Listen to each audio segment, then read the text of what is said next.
May nag-message sa atin. More exercises daw para sa sciatica. Eto, try this simple stretching and exercise. Hilahin ang hita papuntang dibdib. Hold this for 30 seconds. Then iunat, relax, ulitin ng 3 beses. Pwede mo rin gawin ito na nakaunat yung kabilang binti. Kung ano yung komportable sa'yo. Tandaan lamang na dapat maramdaman ang stretch sa parting low back at buttocks. Next, stretching naman ito para sa piriformis muscle. Muscle ito sa may puwetan. I-4 ang affected leg at hilahin ang unaffected papuntang dibdib. Hold this for 30 seconds. Then iunat, relax, at gawin din ng 3 beses. Next, exercise naman ito para sa nerve.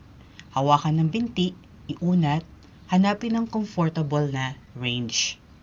At gawin ito. Iunat ang tuhod sa range na komportable habang nakaunat ang paa. I-bend naman ang paa habang binibend ang tuhod. Gawin ito ng 10 beses.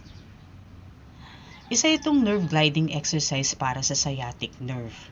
Tandaan na marahan lamang gawin ang exercise para hindi mairita ang nerve. O paano? Sana nakatulong. Okay? Bye!